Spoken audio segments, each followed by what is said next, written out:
श्रीमद् भगवत गीता का 16वां श्लोक।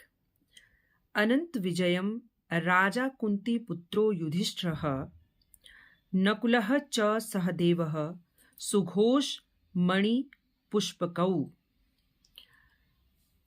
तो इस श्लोक में 16वें श्लोक में संजय जी ने जो 15वां श्लोक था उसमें भगवान श्री कृष्ण के पांचजन्य शंख और अर्जुन के देवदत्त शंख, भीष्म के पौंड्र शंख की बात की थी। अब इसमें संजय जी कह रहे हैं धृतराष्ट्र से कि अब कुंती पुत्र राजा युधिष्ठिर ने अपना अनंत विजय शंख बजाया और फिर नकुल और सहदेव ने भी क्रमशः अपने अपने शंख बजाए। जो नकुल का शंख था उसका नाम सुघोष था और जो सहदेव का शंख था उसका नाम मणिपुष्पक था। अब इस श्लोक में संजय युधिष्ठिर को राजा कहते हैं और साथ में कुंती पुत्र भी कहते हैं। अब क्योंकि संजय को हर रिश्ते और जो एक दूसरे के प्रति भावनाएं, एक दूसरे के गुण और अवगुण, ये सारी की सारी चीजें उन्हें कौरवों की ओर से और पांडवों की ओर से सब मालूम थी। अब बात कर रहे हैं पांडु पुत्रों की, युधिष्ठिर की, नकुल सहदेव की। लेकिन जब युधिष्ठिर का नाम लेते हैं तो कहते हैं कुंती पुत्र युधिष्ठिर। हालांकि युधिष्ठिर, नकुल, सहदेव पांडु पुत्र थे, लेकिन माएं उनकी अलग अलग थी।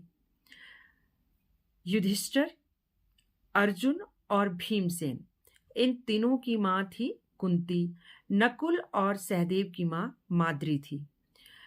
तो इसीलिए नकुल और सहदेव से अलग किया उन्होंने मां के पक्ष की ओर से और युधिष्ठिर को कहा कुंती पुत्र। लेकिन युधिष्ठिर को राजा क्यों कहा? राजा तो युधिष्ठिर थे नहीं।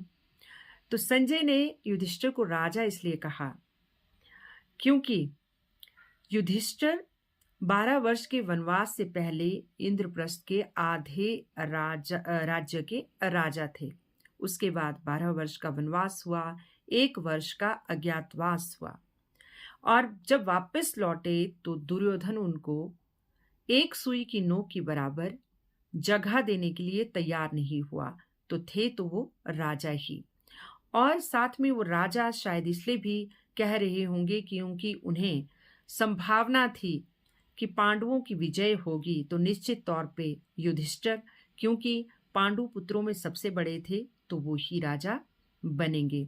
तो इस तरह से संजय ने अब युधिष्ठिर, नकुल और सहदेव के न केवल उनकी जो माओं के अंदर भिन्नता थी उनको भी इसमें उन्होंने इंगित किया और साथ में युधिष्ठिर को संभावित राजा कहते हुए उन्होंने इस श्लोक में उनको राजा संबोधित किया।